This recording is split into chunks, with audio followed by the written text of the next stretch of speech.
to order. And the previous meeting having merely been suspended, we shall proceed even without a quorum and dispense with that requirement.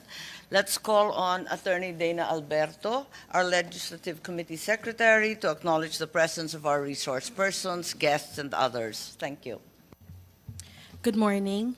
The Committee on Foreign Relations would like to acknowledge the presence of our distinguished guests, namely, from the Department of Foreign Affairs, we have Secretary Enrique A. Manalo, Ambassador Jose Manuel Babe G. Romualdez, Assistant Secretary Jose Victor Chan Gonzaga, Assistant Secretary Marshal Louis M. Alferez. If you don't mind, there are quite a few people in the room. Please raise your right hand so that you identify yourself. Salamat. Yes, Asek Alferez. Thank you. Assistant Secretary Eileen Mendiola Rao,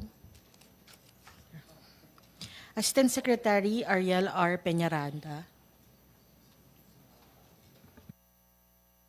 Sorry, who's that? Oh, please take your seat, please. Yes, okay. there are quite a few chairs still available. Okay, please proceed. From the Department of National Defense, we have Secretary Gilberto C. Teodoro Jr., Senior Undersecretary Ireneo C. Espino, Undersecretary Ignacio B. Madriaga. Okay. From the National Security Council, National Task Force, West Philippine Sea, we have Deputy Director General Nestor C. Erico. From the Department of Justice, we have Attorney Freddy G. Ganchon. Morning, Madam Chair. From the Armed Forces of the Philippines, we have General Romeo S. Bronner Jr., PA. Okay. VADM Torribo D. Adasi Jr., PN. Okay. MGen Ferdinand T. Barandon, PA.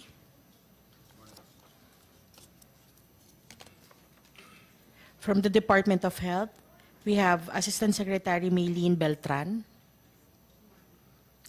Director Laura Angelia I'm sorry, Saison. can we go back a little bit? There's Admiral Roy Vicente Trinidad. Is he here? Oh, there we go. Okay, thank you, sorry. I didn't see you. Okay, yes, Department of Health, Asek Beltran. Yes, okay. Yes. Director Laura Angelia Saison, Director Arnold G. Alindada, Undersecretary Maria Rosario Singh Vergeri,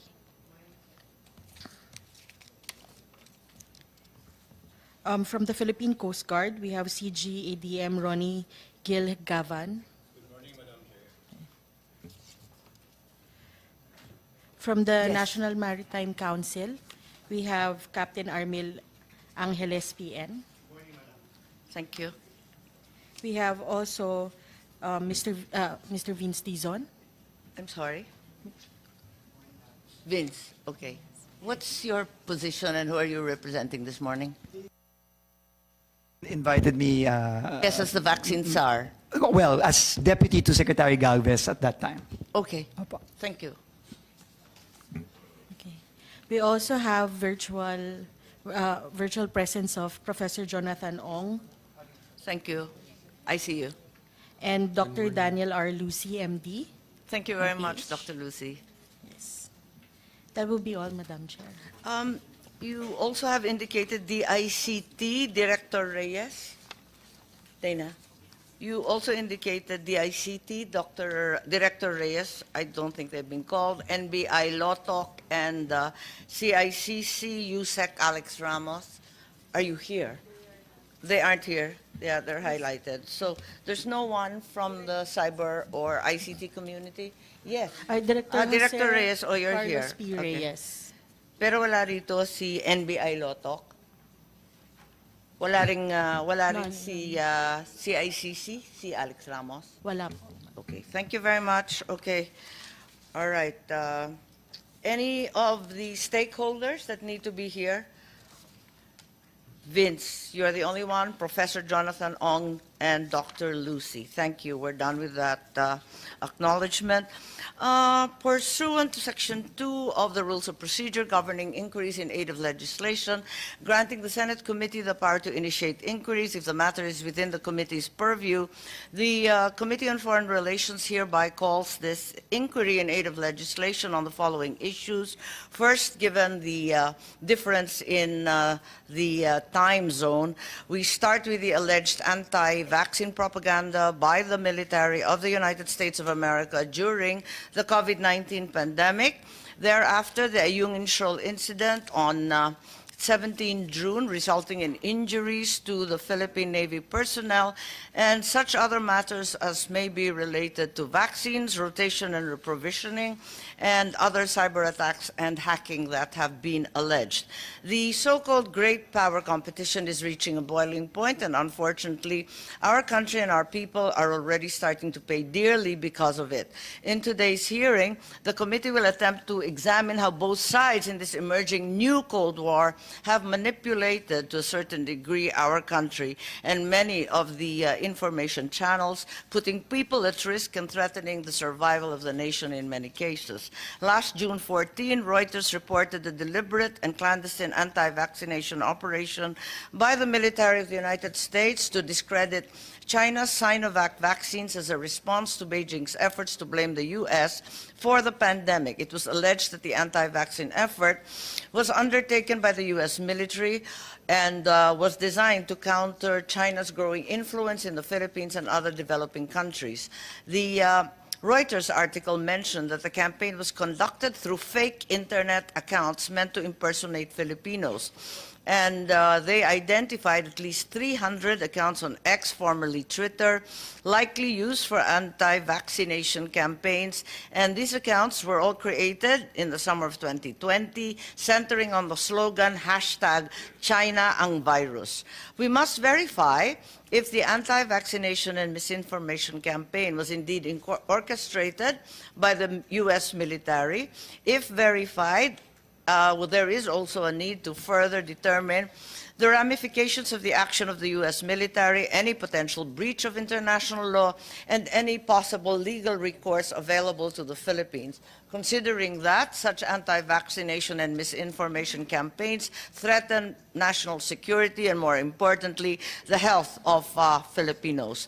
The next issue focuses on the incident last June 17, wherein a Philippine Navy sailor was seriously injured after Chinese vessels intercepted a resupply mission to BRP Sierra Madre. This incident marks a serious escalation in the aggressiveness of the People's Republic of China in intercepting Philippine rotation and resupply missions to Ayungin Shoal. And for the first time, Chinese personnel boarded Filipino military boats, took Filipino firearms, and seriously injured Filipino military personnel. This escalation took place despite the current strategies being employed by Philippine authorities, including the filing of diplomatic protests, the transparency campaign on rotation and resupply, the joint patrols being undertaken by the U.S. and other Filipino allies.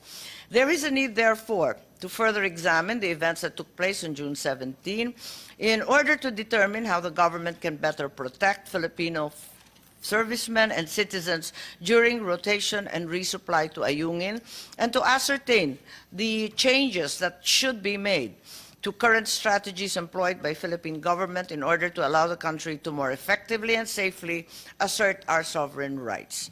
And with that, may the committee secretary therefore administer the oath to our resource persons so that we can begin. Kindly stand and raise your right hand. Even those who are virtually present, please. I state your name. Do solemnly swear to tell the truth, the whole truth, and nothing but the truth in this proceeding. Thank you. You may sit down. Yes, I'd like to begin with the statement derived from the Pentagon regarding the Reuters article The Department of Defense, and this refers to the U.S. Department of Defense, conducts a wide range of operations, including operations of information environment, OIE, to counter adversary malign influence, DoD activities, including OIE, conducted outside areas of armed conflict. They are coordinated and deconflicted with other departments and agencies as appropriate. This process is deliberate, methodical, comprehensive, and several state and non-state actors use social media platforms and other media to spread disinformation and conduct malign influence campaigns against the U.S. The Department of Defense uses a variety of platforms, including social media, to counter malign influence attacks aimed at the U.S. allies and partners. As it relates to COVID-19 disinformation, China initiated a disinformation campaign to falsely blame the U.S. for the spread of COVID-19. And that's the U.S. Department of Defense statement following the article that appeared in Reuters. There is also a statement that was made public, and we are in receipt of as well, from the Chinese embassy in the Philippines regarding the U.S. military's secret psychological warfare of discrediting Chinese vaccines. And I would just like to quickly summarize the rather lengthy statement from China's embassy here in Manila. As a responsible major country, China provided global public goods such as vaccines to other countries during the COVID-19 pandemic. We were the first to provide COVID response supplies and vaccines to the Philippines. China and the Philippines have been mutually supportive and cooperative against the onslaught of the disease, making important contributions to the world's final victory over the pandemic. However, such cooperation was not as smooth as it was supposed to be. Obstruction and sabotage from a third country and certain forces happened all along. And this goes on to say that a plot doomed to failure as it went against the interests of both the Chinese and the Filipino people. More and more behind-the-scenes stories were being told by insiders following the end of the pandemic. And the above report, meaning the Reuters report, is one of the latest that connects the dots and tells a true story to the world. People around the world are indignant about the U.S. military's actions, laying bare the hypocrisy, malign intent, and double standards of the U.S. While talking about respecting human rights, the U.S. does the opposite regarding the fundamental human rights of life and death of Filipino people, thus exploiting the vulnerability of the Filipino people for its ulterior geopolitical motives. Yes, so they go on to warn that both the people of China as well as the Philippines should remain highly vigilant and clear-eyed, resist being taken in by disinformation and inflammatory rhetoric, define their own fate, and protect China-Philippine relations, as well as peace and stability in the South Seas. So we shall begin with the Twitter post. Please put them on, to which we refer. Yes, Secretary, please, if we may have the Twitter post to which we are referring, and so that everyone can have a look at them.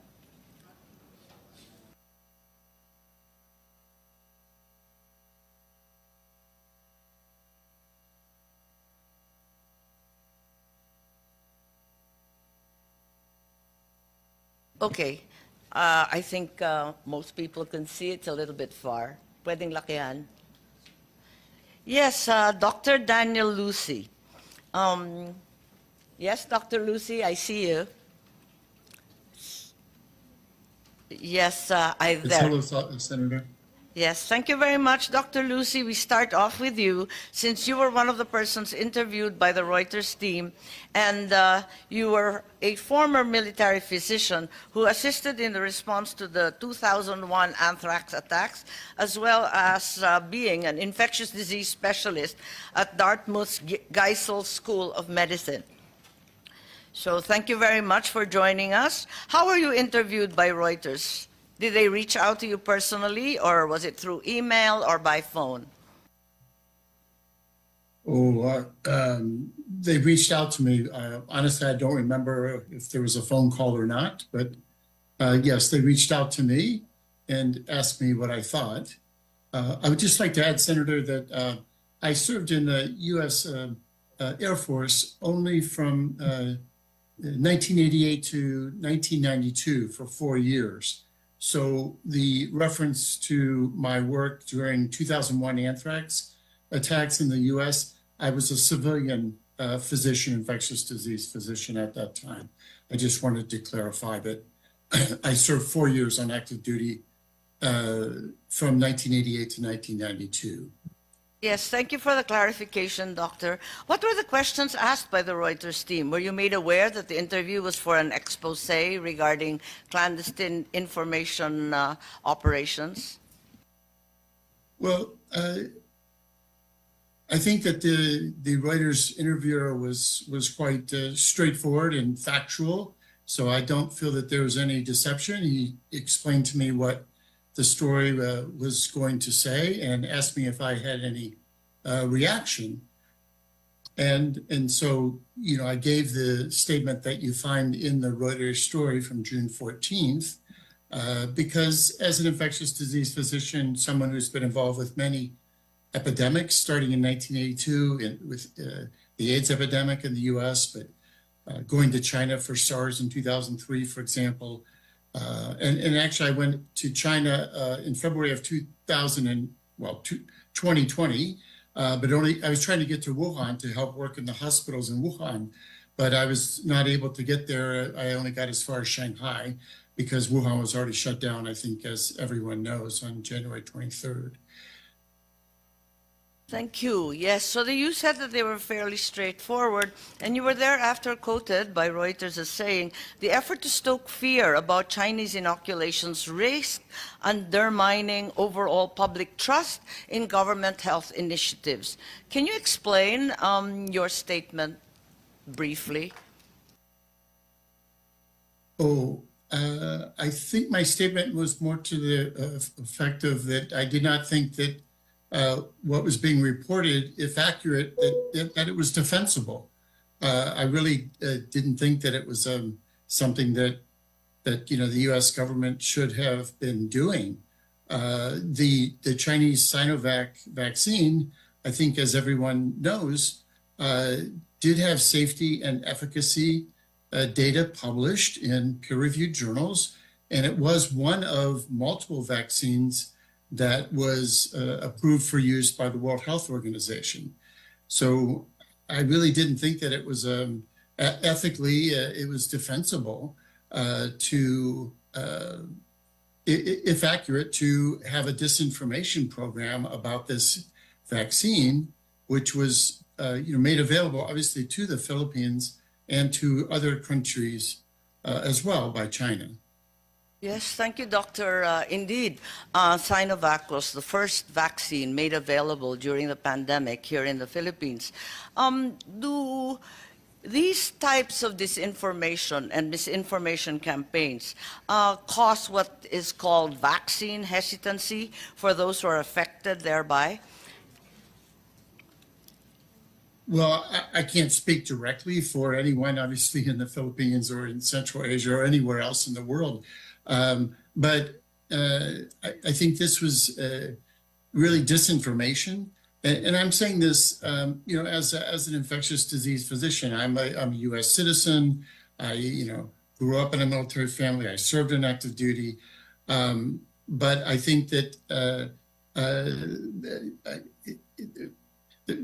the way it sounds to me is this disinformation about the Chinese Sinovac vaccine, which again was approved by the World Health Organization for use in countries around the world. It was well, the disinformation was, it sounds to me, to have been intended to make people hesitant to take the vaccine. Yes, that certainly had that effect here in the Philippines. And until today, we're struggling with vaccine hesitancy for many other vaccines. In your experience as an infectious disease specialist, how significant a problem is vaccine hesitancy? Well, I think that it's a significant problem in many countries. I can really only speak, to my own country, and certainly there was some vaccine hesitancy before COVID and before any COVID vaccines, but I think that it's probably been increased or amplified because of the controversies about COVID vaccines. And I'm speaking only for my own country, from my own experience in my own country. But clearly, before COVID, there was vaccine hesitancy, or even certain people in certain countries, and again, I'm talking about the United States, but certainly also some countries in Europe that I'm well aware of before COVID, where there were individuals who did not want to take certain vaccines, or in some cases, any vaccines at all. So vaccine hesitancy is a significant problem, but it began before COVID. And at least in my country, in the USA, I think that vaccine hesitancy has increased, and not only for COVID, increased during COVID, and not only for COVID vaccines, but in some instances for other vaccines as well. Yes, Dr. Lucy, that's certainly been our experience in the Philippines as well, sadly. Thank you very much for your participation and your reiteration that if indeed the report cited is accurate, it is not defensible in any way and would be ethically wrong. Thank you, Dr. Lucy. Thank you, Senator.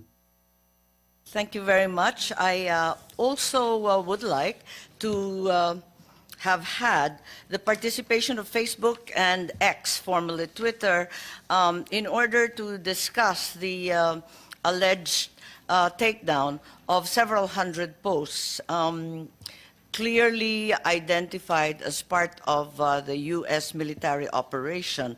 However, there doesn't seem to be any representative present.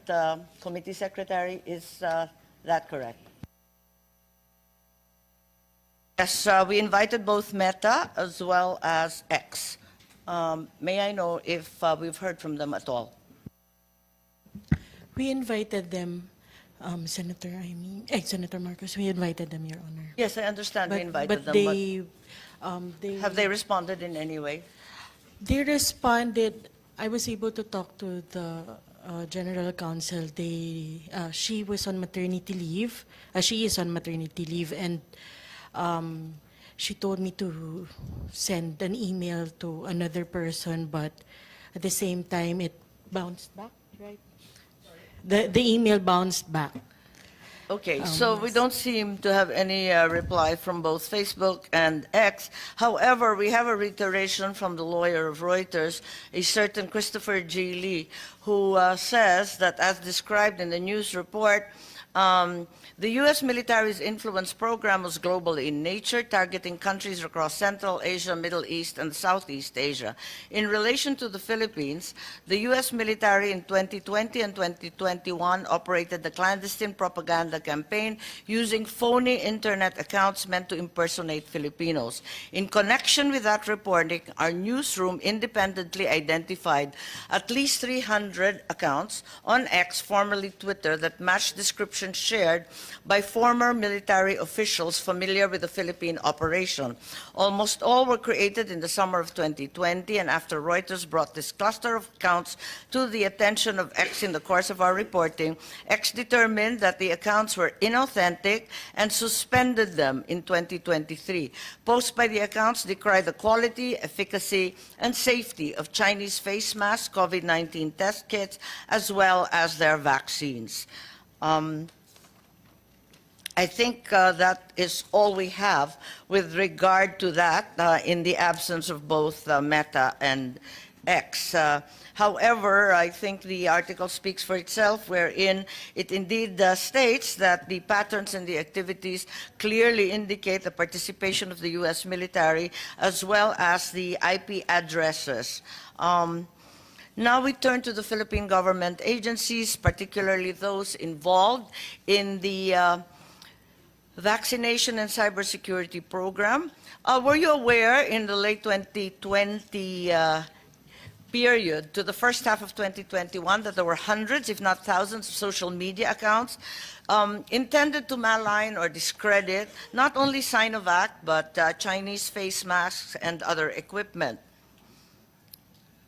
Is anyone aware of such social media accounts? Was there any activity reported to you in DOH?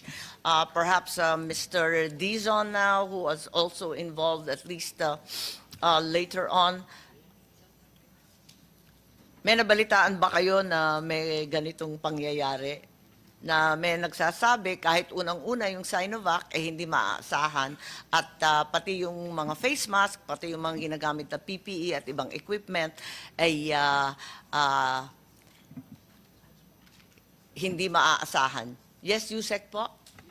Yes, good morning po, Madam Chair. Yes po, we have been monitoring this kind of social media issues where there was this kind of issues raised by the people or population, and we tried to address this by doing some form of directed town halls and assembly so that we can better inform our citizens.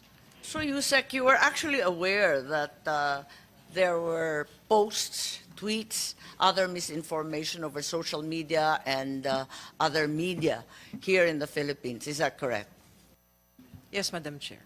And the DOH action was to make people aware through different town halls and other media as well. Is that correct? Yes, Madam Chair. Did you not find these alarming, these tweets and posts? And beyond the town halls, was there any other action taken to stop these accounts and posts that were clearly undermining the effort of DOH at the time? Yes, Madam Chair. We usually get this kind of issues not just for COVID, but even before the COVID pandemic started, because we had already these kind of issues regarding vaccine since 2016. So we tried addressing this. By 2016, are you referring to Denvaxia po? Yes, Madam Chair. So mula pa nung Denvaxia, nagkakaroon na kayo ng problemang ganito. Kaya medyo pamilyar na kayo. Yes, Madam Chair. At ang panlaban ninyo, naglalabas kayo ng impormasyon na tama. Yes, Madam Chair. Did you find it alarming? During that time, Madam Chair, yes, because we were trying to have all our population vaccinated. So we really needed to intensify our efforts. So we also had some communication with the Facebook or Meta so that they will take down these different posts, because we do social listening 24/7 so that Did we they? can monitor. Yes, some of the posts were taken Some down. of the posts were actually taken down. We recognize the arrival of Senator Padilla. As I recall, the frustration of then President Duterte was such that he threatened to arrest people who wouldn't get vaccinated because we had such meager numbers. Tama po ba yun? Ganun kahirap magpa-vaccinate, magpa-bakuna nung panahon na yun? Madam Chair, I would just like to also clarify, no, although yes, there was this hesitancy during that time, but the hesitancy rate declined throughout the months that we were vaccinating. It started off that there was this high hesitancy rate, but came January of 2022, the hesitancy went down to just 8% among the population. Tama, tama. I recall that development, and DOH was very successful in convincing people, but that is a 6-month lag. That's really quite a long lag. So they did stop the accounts, or at least take down some of the few that you identified. And Do you still see this sort of thing happening? I understand that with pertussis and whooping cough, it derives from hesitancy from the moms from the usual DPT and other vaccines. Well, Madam Chair, for now, currently, we are doing currently longitudinal study to determine the hesitancy of Filipinos in terms of our vaccination. And based on our study during the second quarter of 2023 and the fourth quarter of 2023, we now have around from 88% to 91% vaccine belief, or the confidence in vaccines are back. Thank you. Did you sense that this disinformation was centralized or being controlled by a single force, or did it seem random? For us, Madam Chair, honestly, we were not aware of this kind of issues. We thought it was just random. Thank you very much, Yusek Vergeire. That's very helpful that you, in fact, already realized that something was up with this information. Does Senator Padilla like to make a statement? A'udhu billahi minasyaitanirrajim. Bismillahirrahmanirrahim. Assalamualaikum, ma'am. Isang magandang Assalamualaikum warahmatullahi wabarakatuh. Amin. Magandang umaga po sa lahat ng ating mga bisita. Isa pong napaka-makasaysayang pagdinig, mahal na Senadora. Papakinggan ko po ang inyong pangbungad na salita. Ako po ay napakasarap pong madinig at magmumula po sa inyo. Kayo lamang po sa inyong English pa lamang ako po ay talagang pagkakabanggit nyo nung Cold War. Talagang yun po napakagandang ating namnamin sapagkat mula po sa inyong talumpati. Kaya po sana mamaya kung inyo pong mamarapatin, ay hihingi po ako ng maiksing suspension lang. Opo. Mamaya po, ma'am. Later. Maraming salamat po. Opo. Maraming salamat at ganyan talaga yung seatmate ko. Okay, the next issue is whether the U.S. military was behind these posts and tweets discrediting Chinese vaccines and other medical equipment. Unfortunately, we cannot compel a branch of the department, a co-equal state, to testify before the committee. Nonetheless, it's very clear in the Pentagon statement in response to the expose by Reuters, and you will have that, I think, already displayed on screen, please, the Pentagon statement. And I think the DFA personnel who are here present will stand by me that, in fact, persons well-versed in interpreting statements of other states, such as the DFA, all here, as well as the government lawyers who are always responding to similar news. Do you agree that the observation of the news outlets that the above statement is not in any way a denial? It does not deny the material assertions of the Reuters expose. In fact, there are those who would say that this is tantamount to an admission from the U.S. Department of Defense. Is there anyone who would like to reply as to the nature of the Department of Defense statement? On its face, as we read it, by the grounds of international law. DFA Legal, perhaps you can help us here. That they undertake a wide range of operations.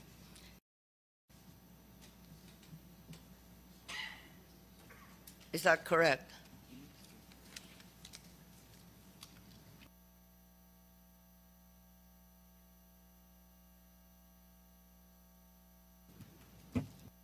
Yes, I think that's clear. I mean, they assert that they use a variety of platforms, including social media, in order to counter malign influence against the United States. Certainly a right of every state to defend itself. Any thoughts? Yes, any lawyers from DFA or DND who are familiar with this sort of statement? It's certainly not a denial. Are we agreed?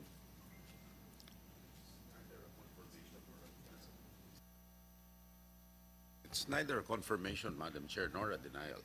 Yes, it's neither a confirmation nor denial. However, we are also fully aware that if there are serious or unfounded allegations, for example, against the AFP, the DND will categorically deny the same. Isn't it so?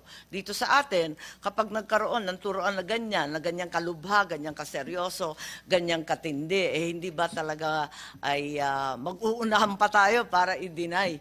Kasi nakakasira naman ng ating institusyon, hindi po ba? Yes, Secretary Manalo, please. Thank you, Madam Senator. Just to on this particular statement, I think if we, judging and following from the final sentence, I think it's a declaration of perhaps a U.S. policy that they would be undertaking deterrence against any kind of malign influence against them. Tama naman. Siyempre, pagtatanggol rin ang sarili nila. I think yun ang ibig sabihin. Oo naman. Tayo rin, di ba? Ganon din naman. Pag inakusahan ng mali, siyempre, itatanggi naman natin, ano? So, is it a reasonable assumption that the U.S. military did not deny what was written in the Reuters article? Because the same is true? Is that what we assume, since there is no vehement denial typical of the military institutions worldwide?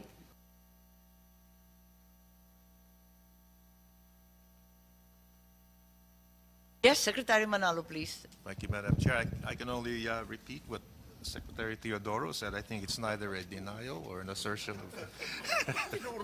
Secretary Teodoro, you'd like to speak for yourself? No, if it's neither a confirmation nor a denial, then the burden of proof is on the asserter to prove something. So that means to say that the US DOD will neither confirm nor deny. Somebody has evidence, come out and prove it. I think that's the import of the statement. Yes, that's correct. Neither a confirmation or a denial. But why would you not deny something if it was not true? I think, ma'am, Surely jump into the fray and knock them dead. I really can't speak for them. I think that's long-term policy that they neither confirm nor deny several things. I've read in the very recent past very vehement denials from the U.S. DND. They are certainly not hesitant about lambasting people who accuse them of what they believe are wrongful and inaccurate things.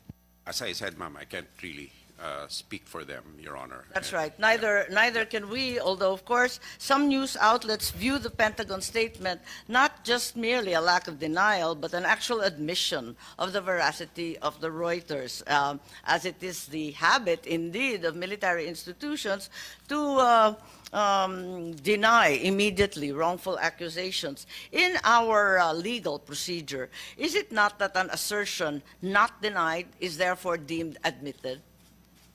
It depends. If the assertion calls for a denial, the characterization that...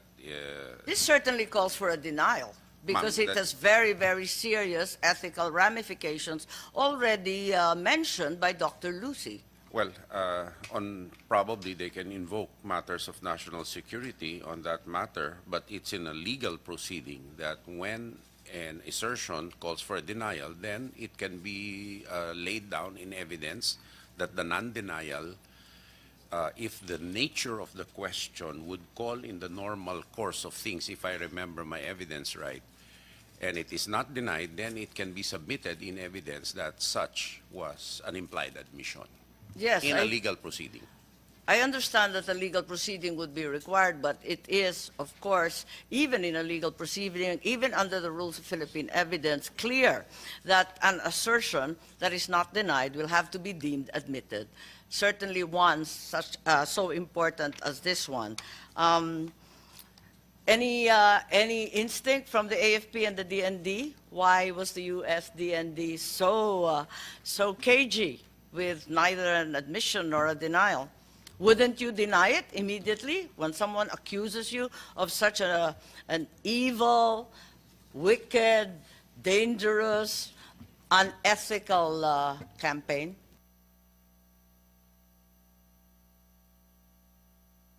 Nakangiti kayo, kaya sasabihin ko na umuo na kayo. O Yeah, siya. ma'am. In ours, because we belong to a different set of rules, we will deny, naturally, any Yes. assertion that will affect the integrity of the institution, any false assertion, any malpropaganda, malign influence, we will immediately deny it. But that's us. Perhaps all military institutions will be more or less similar. In any Ma'am, case, Philippine soldiers do not lie. there we go. Look, ma'am, there. And all their wives will come forward to prove it. Yes, ma'am, I can assure Thank you you. about that, Thank you. Madam Chair. Okay, so we next call upon Professor Jonathan Ong, who's very kindly online, who authored the article, The Contagion of Stigmatization, Racism and Discrimination in the Infodemic Moment. During the pandemic, were you able to see these controversial tweets and posts in social media which malign Chinese-made vaccines and protective equipment? Can you describe the posts and tweets that you mentioned? Dr. Ong, I see you. Hi, Madam Chair. Thank you for having me. Yes, this was a subject of a joint paper that myself and Dr. Gideon Lasco had authored for several portals, including the LSE blog. So these posts, we could only assume were misinformation. So ang assumption po namin ay ito ay mga sabi-sabi lang or haka-haka lang ng mga tao online. We did not know that some of these posts were actually intentionally misleading. And I think that's what is so alarming about the Reuters investigation. They gave very specific examples of the posts and memes that contained hashtags that were directly aligned and directed by the US military. And ang strategy po dito ay to prey on existing anti-China sentiments. So preying on stereotypes that people might have about certain goods or items that are defective. So ito po ay ginagamit and wini-weaponize to stoke ang public's existing fears and anxieties at a time of incredible tragedy, and people were very afraid. So ito po ginamit, and that's what the Reuters investigation was asserting, to actually weaponize people's existing fears and anxieties. And this is very effective in getting people in a very fearful and panicked state. And once you're in that kind of state, you're more manipulable and prone to believing certain kinds of information. And that is why this needs further probing and investigation. And I think the Reuters report was very shocking, not only in giving very specific examples of these posts, but also telling us na nagkaroon ng conflict behind the scenes within the US military and the State Department between people who were justifying the campaign and people who were actually against the use of the campaign. And that's what we need to further investigate. Thank you very much, Professor Ong. Magkapareho kayo ng DOH. Nakikita ninyo yung tweets and yung posts, pero hindi ninyo alam kung saan galing. Hindi rin ninyo alam kung may talagang nagmamaniobra na, kumbaga, centralized. But I would like to ask, what do you suspect was the objective of these posts? So, so it's interesting that it's not just the Philippines that was the target country. It was several countries in Southeast Asia, Central Asia, and the Middle East. So these are regions in which the US has very clear geopolitical interests, and they want to consolidate support within these countries, while China is obviously trying to win over public sentiment here using vaccine diplomacy. And I think that's what the Reuters investigation was trying to uncover and go into great detail, di ba? Na parang tinatry i-counter Dr. itong Ong, vaccine. Professor Ong, sorry. Opo. Naniniwala kayo na may disinformation campaign that was managed and concerted by groups interested in the U.S. policy in these very controverted regions? So I will base it po on the Reuters report, and if you allow me to explain a little further. So the Reuters report was very detailed in identifying people they had interviewed, U.S. Based diplomats and also former military officials who were very critical of the campaign. And I think that's yung power ng story in the Reuters report is they based it off people's testimonies and anonymous testimonies saying that they had actually objected to employing this disinformation campaign in these countries na may military interests ang United States. And so they were able Yes, to piece Professor, together I'm also the fully leadership aware. and the accounts. Oh, sorry. Professor, yes, I know many American citizens as well as government officials who are horrified by the notion that such a campaign was undertaken by the Pentagon. So you feel somehow that this is real, even if you did not observe any systematic proliferation of disinformation. So I did not have access to that level of data. To be able to access this kind of information, kailangan natin ng verification from social media platforms themselves. And I think that's what the Reuters reporters did. Once they identified the 300 accounts that were guilty of engineering that hashtag, they consulted Twitter, now called X, whether indeed their suspicions were correct, and they verified that. They actually verified that and took down those accounts. But if I may add, Madam Chair, I have additional questions about this kind of reporting. And if I may ask those questions for you to further probe through your office. Yes, I'm happy to hear them now, or you can submit them confidentially if you don't want to reveal them at this point. Yeah, I'm happy to share some of these questions now. Yes, if you can do it very quickly, we have Okay. quite a long way to go. Sige po. Unang-una, what is striking to me as a disinformation researcher who is very knowledgeable about the kinds of disinformation campaigns, how they are organized behind the scenes, and the quality and the tone in which they are expressed online. It's interesting na yung examples that they gave ng Reuters is translated in the local languages. So designed siya in Washington, D.C. by the U.S. military, but they are translated in Filipino. But they're also translated around into different countries and made to spread across the countries. We need to ask, therefore, are there possibility of subcontractors that the U.S. military enlisted? And who might those subcontractors be? And where are they located? It is interesting that those posts convey insider jokes, cultural knowledge of what would resonate with local citizens and communities in the Philippines, but also in other countries like Turkmenistan, I think, was one of the other examples. So it's important for us to track down potential in-country collaborators responsible for the translation and dissemination of the campaigns, for us to hold these people into account. Number two would be the activity of social media platforms themselves. If you read very closely the Reuters investigation, it was very interesting that Reuters reported how social media platforms called the U.S. military for a meeting, for a Zoom meeting, to say that they were able to identify these accounts that the U.S. military were using and operating from their base. But did these social media platforms, particularly Facebook, which was identified in the Reuters report, did they communicate this to the Philippines office of Facebook?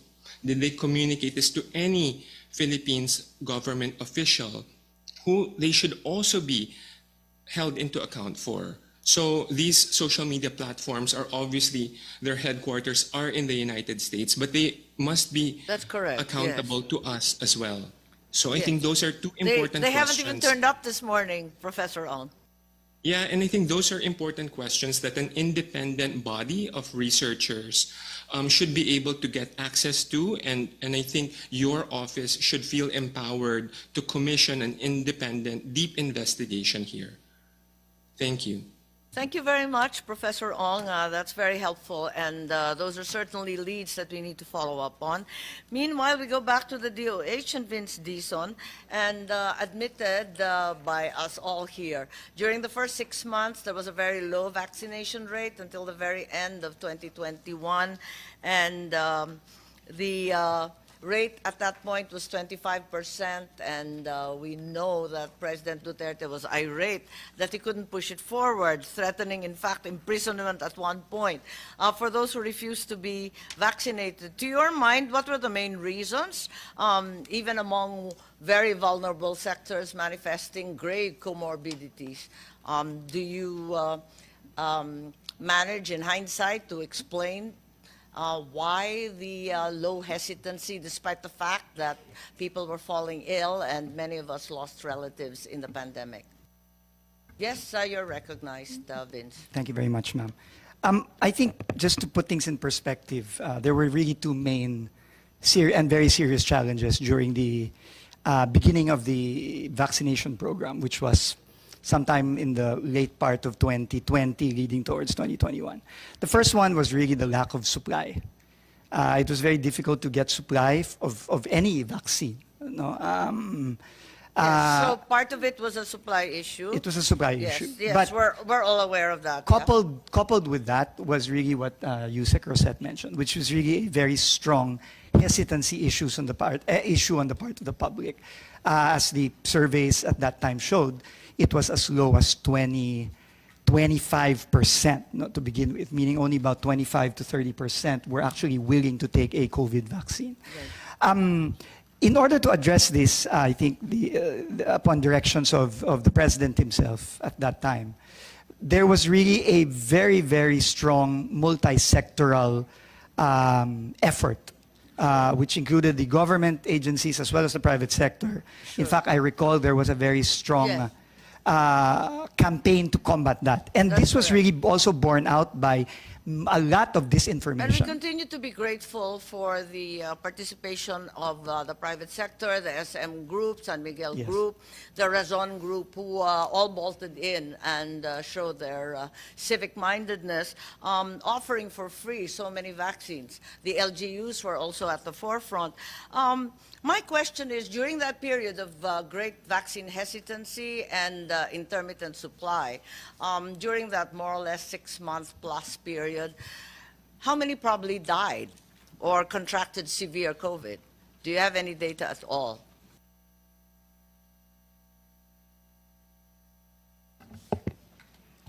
Madam Chair, during that time, we started off with, during the second quarter of 2020, that would be... Come again? During the second quarter of the year 2020, okay. When the COVID started, we had a total of 33,991 illnesses and 1,936 deaths.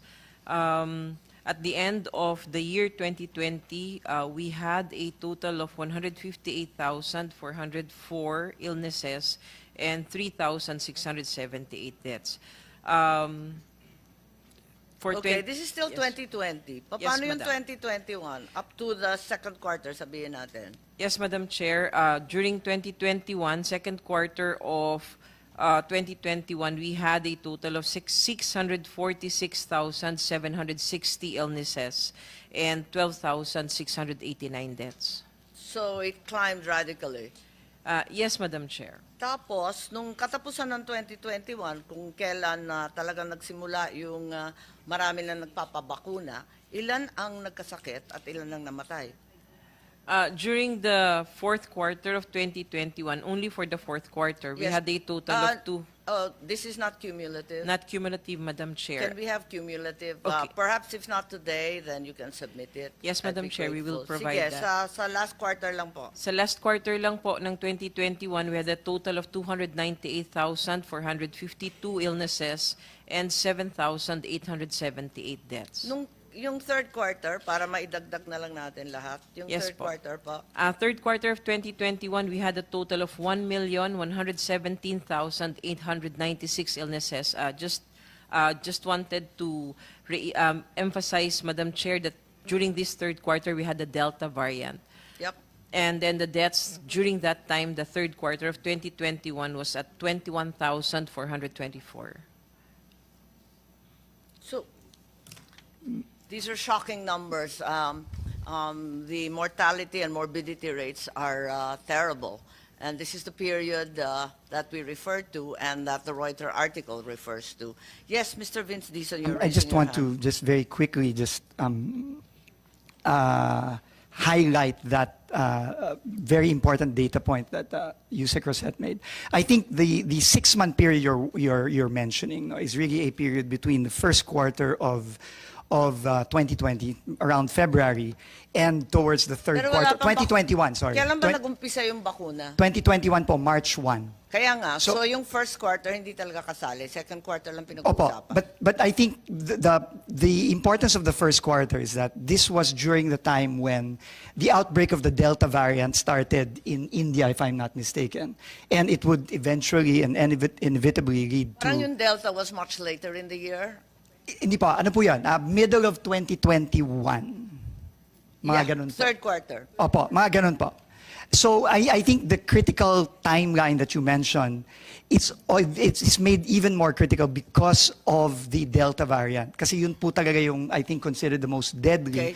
That's why we needed to really vaccinate as many and as fast during this period. But unfortunately, because of hesitancy and as shown today, the disinformation that came in during that time, So it made it doubly... So you do think the information had its malign effects? Oh, and, definitely, ma'am. Truly worked against the Filipino people. The numbers are shocking.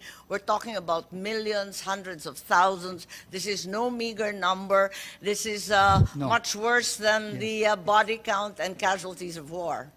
Yes, ma'am. That's why I think the president really at that time really expressed a lot of frustration because he knew that it would lead to illnesses and sadly death. Thank you very much, Mr. Dizon. Yusek, one last question. As a doctor, is this the last question? As a doctor po, is there any valid reason at all why people should be dissuaded from receiving Sinovac shots? I know it's a mere 50+% efficacy, but it's at that time was better than nothing, right? Madam Chair, first, based on studies, Sinovac prevented 51% of symptoms if you are to receive that, but 100% protection from death and from severe disease of COVID-19. And as a doctor, based on the evidence at hand, wherein the Food and Drug Administration of the Philippines has given its emergency use authority based on safety and efficacy, and also the WHO emergency use listing, Sinovac was included, and based on our experts' recommendations, I will not have that kind of issues regarding this vaccine and will not dissuade people to receive the vaccine. Thank you very much, Yusek. So we have that on record that there's really no medical reason to object to Sinovac or even the other Chinese vaccines. Kaya lang, kailan ba dumating yung iba, yung iba't ibang Western vaccines, ika nga?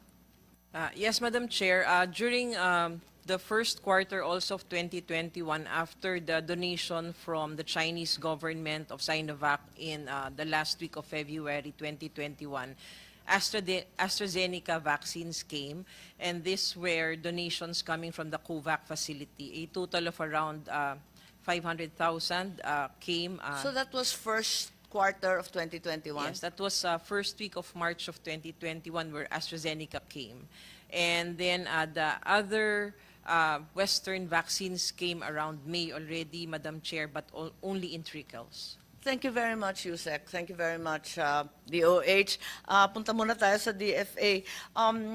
Having heard the doctors as well as the other specialists, can we ask from the DFA once again that if indeed the U.S. military orchestrated an anti-vax misinformation campaign in the Philippines, did they violate local or international law? Does this action contravene the principle of non-intervention in the International Court of Justice?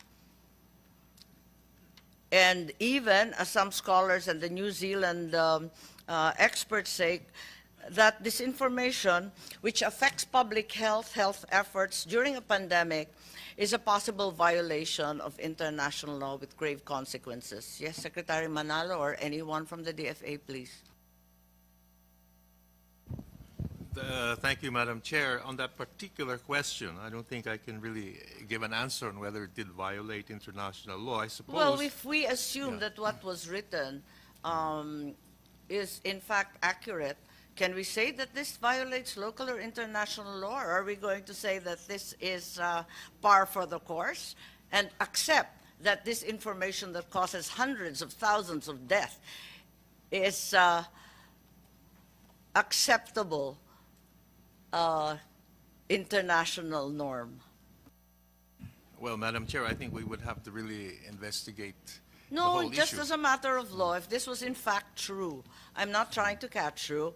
If this was in fact true, that an disinformation campaign of this magnitude, of this severity was undertaken, wouldn't it violate local and international law? Well, But- Dr. Lucy already said that this was clearly unethical if it were true. Perhaps, Madam Chair, I could pass the floor to our legal advisor because I think this is more of an international legal issue. I have our Assistant Secretary for International Yes po. Affairs. Asek Tejada, is that it? Tejada. Yes, po. Thank you, Madam Chair, for giving me the floor. Locally, it could any disinformation Yes, campaign. can we speak closer to the mic, please? Locally, any international, any campaign to discredit, Oo. especially an information that concerns health issue is a matter of national security, of course. Therefore, any country could take issue on this. But I'm sorry, national security. We're talking about public health. yes, yes, it is a national security issue. Yes, I understand, but yes. graver than that, of course, it causes Yes, yes. so many, there's widespread death and disease, right? Indeed, Madam Chair. Therefore, any attempt to discredit or to sow disinformation in, for example, in the Philippines, Sure. our national authorities are for sure can take issue on that and can take action. What action, what legal recourse would we have in the international arena? You could go either to counter the disinformation as what the health department No, has no, said. but that's not an international arena. What legal recourse does the Philippines have? Has the Philippines have? Anong magagawa natin? Kasi, nangyari na nga to. Opo. Paano natin gagawa ng paraan na hindi na mauulit? Opo. If we are able to identify po kung sino po yung nagkakalat ng maling information, we could go Yes, the but what's diplomatic the legal way. recourse? What are our remedies? Saan tayo pupunta? Well, Madam Chair, Ang hirap naman na sasabihin sa mga pamilya na nawalan ng mga mahal sa buhay, na wala na tayong magawa, iyakan na lang natin. hindi naman po ganun, Madam Chair. Eh kaya I nga, think ano we po should- ang we should, sinasabi mo? We should vigorously inform the public about any disinformation that is being made Hindi, pero by wala any ba tayong entity. legal recourse dyan? Wala bang mapapataw na kaso ang Pilipinas na hindi naman tama ang ginawa nila? This needs further study, Madam Chair. Of course, using We do have legal remedies, don't we? for sure, Madam Chair, but it is only Assuming now. that this was true. I am not accusing anyone at this juncture, but certainly what we have heard is very substantial and very, very Madam Chair, serious. thank you very much. If we knew what we know now, that this is a campaign, Well, we do know what we know now. this report by the Reuters, that there is actually Kaya nga, anong magagawa? maari po tayong gumawa po ng reply that Hindi, ang this is galing-galing not, natin gumawa ng note verbal. Hindi ba dapat mag-note verbal? Opo. Note verbal is one way. That is the Daan-daan diplomatic na route. ang ginagawa but, ng DFA, di ba? Hindi ba dapat iprotesta to? Opo. Hindi ba dapat mag-statement man lang yung DFA o DND? Hindi ba dapat magsalita ang pamahalaan natin na umalma? Bakit ito ginawa? Bakit biniktima ang libo-libong Pilipino? Madam Chair, Wala if I tayong may, palag eh. If I Ni may. hindi tayo umimik eh. Kiming-kimi tayo eh. Okay lang na pinatayan napakaraming Pilipino kung sakaling tama ito?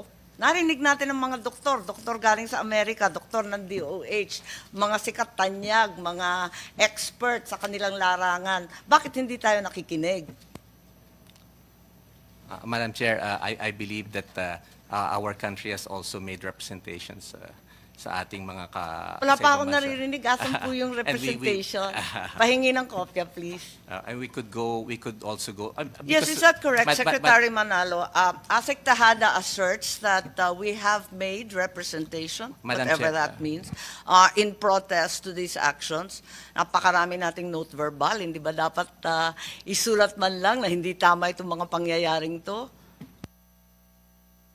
Well, Madam Chair, the first time the DFA became aware of the situation was when the Reuters article came Oo, out. sabay-sabay naman Oo. tayo. Pero mula noon, what has been done? I believe it's June 12, June 14, ano?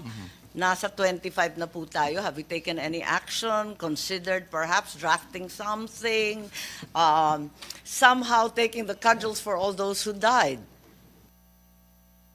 We have, in fact, when we heard of this article, we immediately thought of seeking information from the United States kasi doon lang namin nalaman to after we So, read the article. have we received any response? Could I ask our Assistant Secretary, American Yes, please. Affairs, because we did want to seek clarification on what exactly was this issue that we read about. Please. Yes, good morning, Madam Chair, and Senator Padilla. Yes, as the Secretary said, Madam Chair, immediately after the Reuters article came out, obviously we couldn't, do any official action yet on the basis of an article. So in response to your question about the note verbal, But the definitely simple we query- reached out. Yes, we reached out immediately to the U.S. Embassy and to In what form? U.S. authorities through our regular consultations Okay. mechanism. Has there been any The- reply forthcoming? The initial response po was we were referred to the Department of Defense, and so we also got a copy of the statement that you had read into the Yes, record there's a this defense morning. attaché, we all know him. Apo. Anong sagot? Essentially, they are looking into the matter, and we have not received any official and formal response yet in terms of any confirmation, denial, or anything. So we are waiting on that. We continue to monitor and to ask for information. Yes, but moving forward, we are all in agreement that some action needs to be taken. Is that correct? Yes, Madam Chair. In fact, we have initiated the So we are the counting regular. on both the DFA and now the DND, as mentioned by ASEC Chan Gonzaga, to help us get to the bottom of this, and if we have legal remedies, undertake them as Yes, quickly as ma'am. possible. Basically, the DFA and our embassy in Washington, not the Department of National Defense here Yes, in Secretary the Philippines. po. Diodoro. No, ma'am, it's the U.S. DOD that ASEC Chan Gonzaga was referring to, not the Department of National Defense of the Philippines. That's why I thought he was referring to you, given that you're the counterpart. No, Your Honor. He was referring to, that's a diplomatic matter, even though involving a counterpart. Even though it involves the counterpart Yes, department. and that's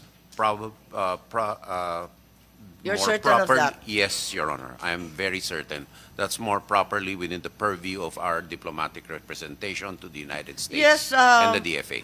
Probably, but if you could help us along, because we would like to get to the bottom of this. Certainly your If the counterparts would DFA have better requests us, information. Your Honor, we will certainly do. DFA, please find it in your heart to request the Department of Defense. I don't know why we've suddenly become so officious, but let's do that. Please. Thank you, Madam Chair. Yes, we will, of course, first wait for the reply from the DOD, the U.S. Department of Defense, and obviously if there's anything in their reply which would prompt us to seek the assistance of our counterparts. Magtulungan naman tayo. Ang dami-daming nagkasakit ng malala, ang dami-daming Pilipino na namatay dahil dito. Hindi natin alam kung direktang ito, pero sa numero na lang makikita natin na talagang nakakasindak ang epekto nito. Kaya't siguro naman, all hands on deck naman tayo nito. Importante naman na matapos itong usaping ito. Ano? At kung kinakailangan, alamin natin kung may sala talaga at patawan ng karampatan parusa. Eto ngayon, which brings us, since DND got back into the fray. Let us move on to a related matter, which was a report last year that the United States finally decided to release vaccines which the Philippines already paid for, only after President Duterte rescinded his decision to abrogate the VFA. So we're back to DND territory. Ambassador Romualdez, I believe you've been waiting, but you're muted. Babes? Yes, ma'am. Thank you very much, Ambassador Romualdez. You were quoted as saying, then President Duterte, we need to give this VFA a chance because it will help us get our vaccines to our people. Does this mean that what ensued was a quid pro quo arrangement between the US and the Philippines? May kaliwaan bang nangyaring ganito? The vaccine, nabayad na natin, would only be delivered if the VFA remained untouched. It's a quote from your interview. No, what I meant there was when what we had paid for was the Moderna, but the United States at that time was prepared to donate several vaccines or a number of vaccines to the Philippines and to other countries as well. But obviously, the priorities were the allies. We were an ally, but let's be very honest about it. The fact that there was there's no such thing as a free lunch, and the VFA was being dangled as by then President Duterte, that he was not sure he wanted to continue with it. In fact, he abrogated it at that time. So I pleaded with the president and told him that perhaps it would be best if we could just allow the VFA to continue, so that it will be much easier for us to be able to get the United States to give us the vaccines that we paid for, at the same time also get more vaccines down the road. Yes, do you know a certain Haydarian? I think he was the one who interviewed you, and he said that you said, except Washington was holding back all their vaccines because President Biden back then wanted all Americans to get it first. But we had already paid for our Moderna vaccines. And to put it frankly, I basically begged the White House to give us the vaccines, to give people hope. Well, like I said, there was already the executive order from the White House that President Biden said that all Americans will first get the vaccines before we start getting the vaccines out. But why was there a need for the good ambassador to beg the White House for the delivery of Moderna vaccines when we'd already paid for them? Well, even if we had paid for them, the schedule was actually still much later on. What I did was to ask the White House if they could give us the vaccines earlier than that. Did they come earlier? In fact, as I recall, they were quite seriously delayed. It was the delay, but there was other vaccines that are actually given priority for the Philippines, and specifically that was Pfizer. So why was Pfizer, which we did not pay for, in the Philippines before Moderna, which we had paid for? I'm lost. Yeah, Pfizer had more supply. Vaccine, more supply, and they had it with the COVAX facility, which I'm sure our DOH is familiar with. That we were given, the donation came from the. And what did the VFA? What did the mention of the VFA have to do with it? Well, like I said, in diplomacy, as far as I'm concerned, I felt that if we had the VFA in place, which was in place at that time, we just had to continue with it. So it'll be much easier for us to be able to really ask our friends here in the United States. It will be much, perhaps more conducive for them to be able to give us the vaccines. Is it correct then, Ambassador Romualdez, to say that aside from paying the purchase price, the Philippines also had to beg and promise to allow U.S. troops in the country before U.S. vaccines were released? This is the impression that your interview gives. Well, what was meant there was the vaccines that were being donated is what we were after. The vaccines that we had paid for, Moderna had already made it clear that the vaccines will be coming at a certain time frame. and it was, well, as you said, it was delayed. So, what connection did the VFA and the Moderna vaccines have, in your mind? Well, there was no connection in that one. The connection was more on the donation, on having more of the vaccines available for us, and specifically that was Pfizer. So you're saying that the VFA was related to the donation of Pfizer and had nothing to do with the already paid supply of Moderna?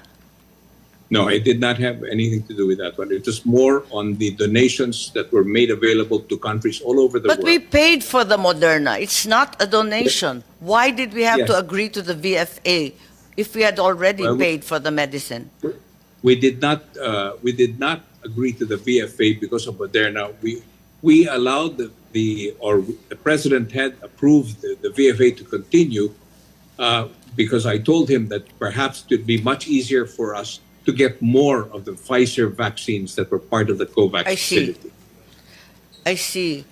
Did anything or anyone in Washington imply that the VFA had something to do with the provision of U.S.-made vaccines to the Philippines? Where did you get the notion that they were perhaps tied together and that they would be friendlier and more ready to provide Western vaccines if the VFA remained in place? Well, I could see that the priorities were given to countries that had obviously good relations with the United States. I mean, it's a very simple deduction, really, when you see that there are other countries that were given priority. And I wanted to be part of that priority at that time. Yes, but you already said that Pfizer, being so widely available and being supplied much more efficiently, was all over the world. Are you saying that all over the world, every country with Pfizer was also required to host U.S. soldiers? No. This was the earlier part when we were asking for the Pfizer, because at that time there was limited numbers, as you specifically said. President Biden said the priority would be first for Americans to receive the vaccines before they start exporting it. However, they also had donations that were being given. The United States government was donating vaccines to the USAID and other facilities, and also to the COVAX facility. And I wanted to be part of that priority.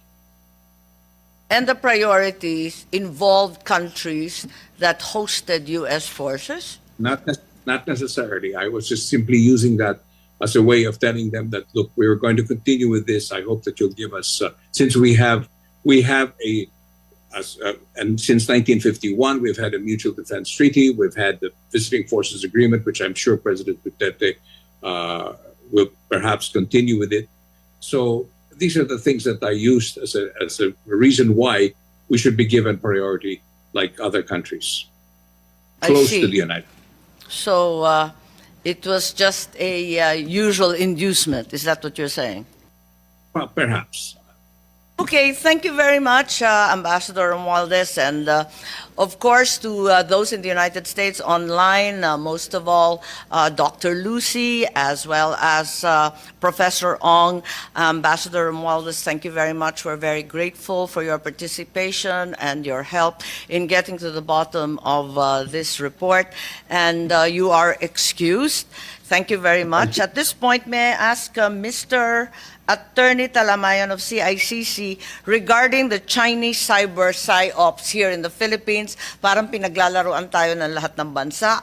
Up to this point, we are merely talking about American psyops. It is equally noteworthy, however, that the other player in the great power competition, China, has also been orchestrating or alleged to have been orchestrating illegal cyber operations in disinformation campaign, and that cyber attacks and hacking have been reported since January by DICT, clearly tracing the IP addresses to China.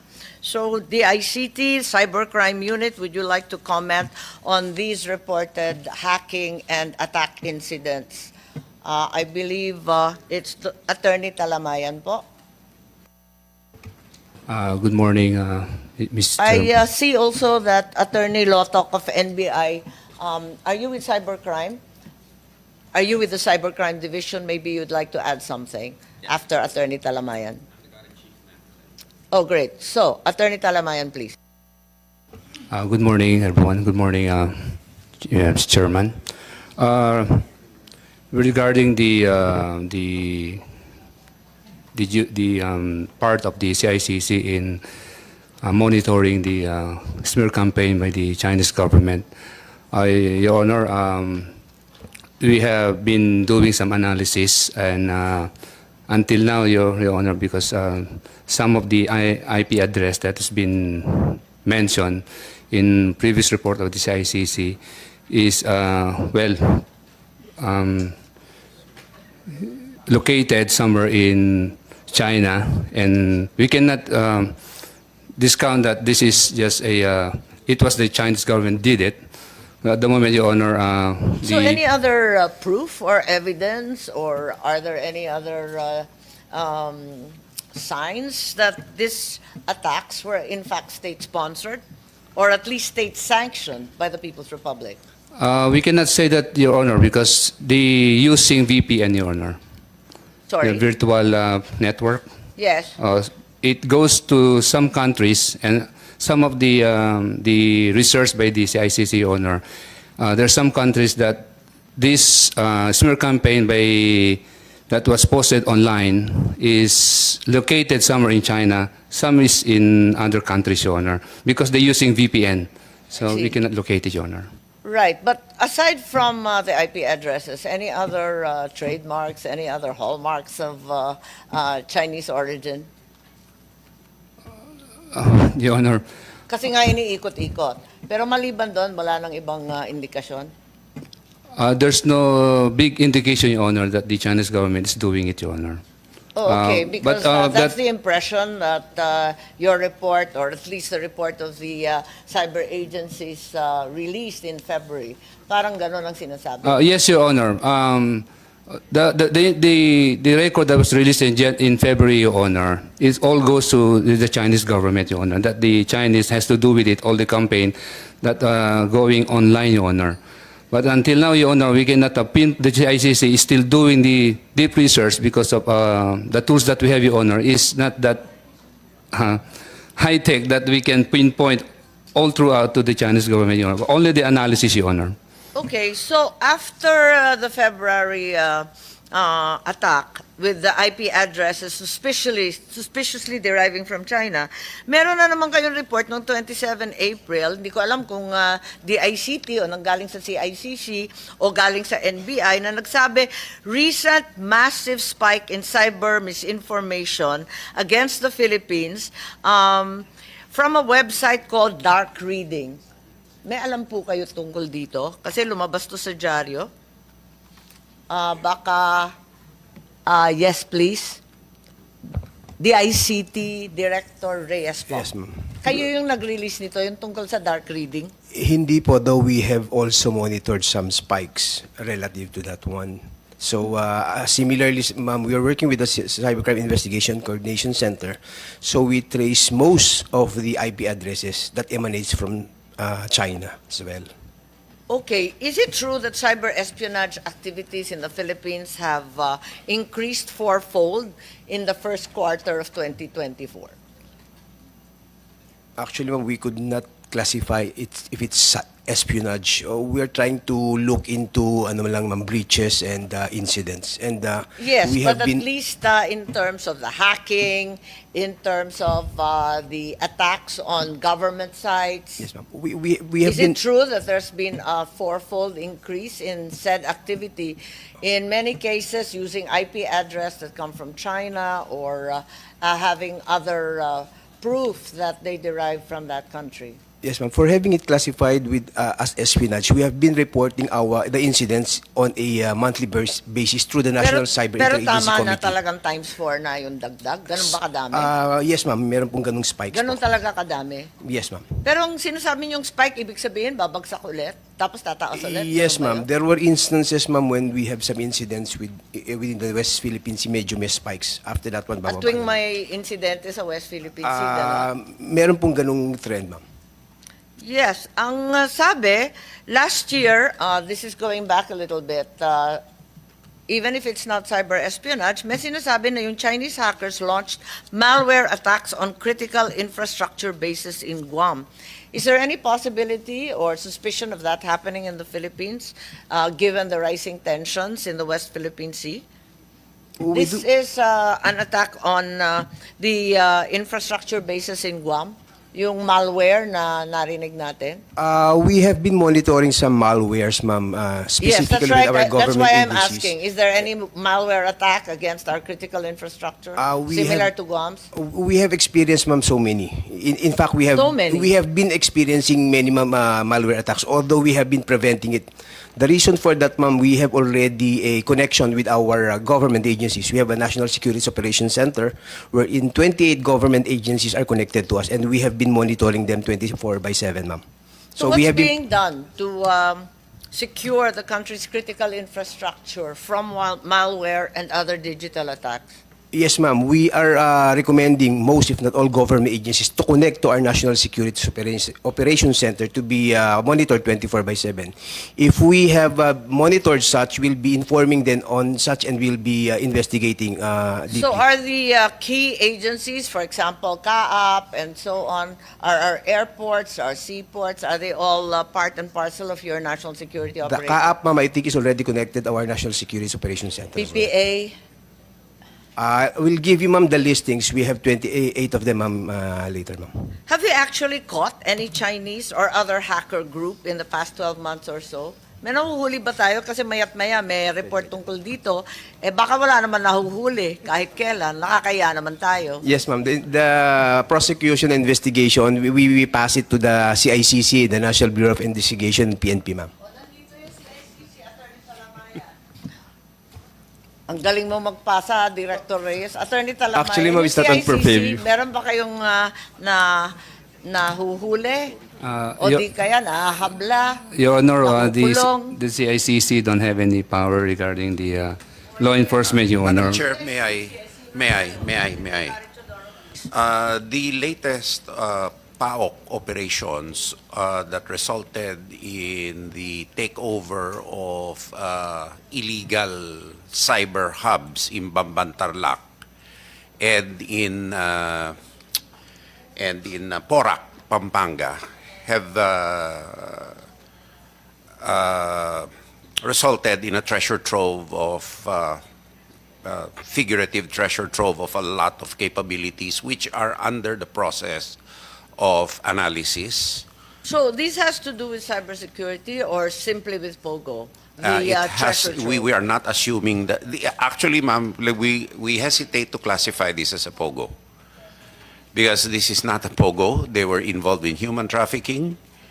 But isn't that the very nature of POGO, that No, ma'am. criminal syndicates undertake international crime? Actually, ma'am, I'd like to differentiate, if I can take the opportunity. POGOs are business process outsourcing that do not take bets anyway. But I think what happened was during the ban on gambling in China, they transferred operations There's here. always been a ban in China. Right. And when Macau was closed, they transferred here, and all sorts of things happened. Now, suffice it to state, ma'am, that I think Ano pinagkaiba sa POGO? No, a POGO is a pure business process outsourcing. For Okay. example, ma'am, off-track betting. Anong suspicion ninyo dun sa Bamban at sa Porac? Ay, hindi po, love scam na ho, scamming na eh. Pero yung love scam, usong-uso yan sa NBI. Noong pa yan sina Vic Lorenzo, parating rin na-report yan. No, love scam and other forms of illegal activities. And I really don't know if bet taking or gaming was So hindi na included. siya POGO kasi hindi na ma'am. siya bet taking. Hindi na, ma'am. And the equipment gathered is still in the process of being... So it's a cybercrime hub? Yes, ma'am. Kung ano-anong scam na yan. Definitely a So cybercrime hub. There are no actual gambling machines, is that what you're saying? No, ma'am. It's all electronic. And blast No, but text most blast machine. gambling setups now are electronic. I'm not too sure, ma'am. I'm not too sure about that. It's with the PAOK now. But I think I have information that all agencies are cooperating and analyzing this as to see what kind of activities these people were involved in. So yung nahuhuli natin, hindi pa natin nahuhuli sa cyber talaga. Nahuhuli talaga sa physical. Sa law enforcement operations, And ma'am. law enforcement operations. Yung cyber, ma'am, Yung is sa cyber, more wala pa tayo preventative. nahuhuli sa dinami-daming report. Preventative, ma'am. At least walang breach, walang DNS, walang denial of service na nangyayari. So, I mean, in that sense, parang bangko po, hindi nasasara yung ATM. Bagamat may reported na mga breaches, na ipapara pero hindi naman. tumitigil. Kasi nag-times Hindi po 4 talaga na nga. titigil yun, ma'am. Hindi Pero titigil. nababawasan kapag takedown ka ng takedown. Depende po sa sitwasyon. Katulad din naman po ng mga kumpanya, hindi po tumitigil talaga. Lumalaki lang ng lumalaki. Kasi po, pagkakakitaan nga, pwede Oo nga. pong ransomware. Kahit Pero po yung yung... tanong, lumalaki ng lumalaki, tayo ba lumalakas ng lumalakas ang kapabilidad na labanan Well, itong mga ito? lumalakas po ang hindi lang po labanan, kung hindi po protektahan muna. Sa IT po natin, pinoprotektahan po natin ang information systems natin sa mga breach. Doon naman po sa remediation sa cyber, iba naman po sa DND, ibang usapan po yun, ay iba naman po ang role, no? Pero the important thing is... I think there's a crossover because of the great fear of cyber terrorism Yes, with the ma'am. malware attacking critical infrastructure. I think that's actually the great concern, at Yes, least ma'am. in this committee. Agreed. So, ma'am, there are two approaches here. I think the DICT will agree. Number one is there's a great campaign to improve our cyber hygiene, which is the weakest link of any any information technology system. For example, like a credit card scam, if you answer a phishing email, you're done for, no matter how robust your infrastructure is. Pasok na. The weakest link is the user. Of course. So, cyber hygiene, and secondly, is the resilience and redundancy of the systems. But there is a coordination mechanism, but in certain systems, we need to have some siloing. So, ang totoo, we have a long way to go. Because it costs a lot of money, actually. That's correct. It's all engineering. Yes, ma'am. Thank you. And cash. Thank you.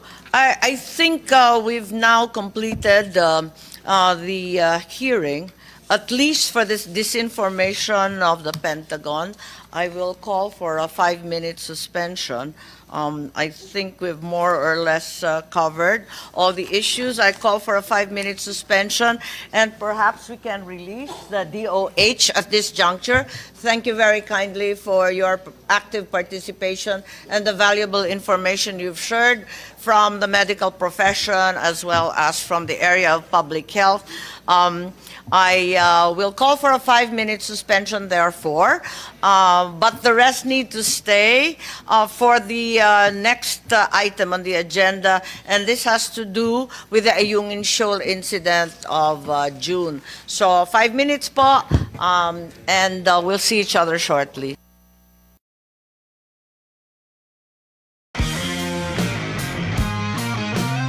Hunger for power.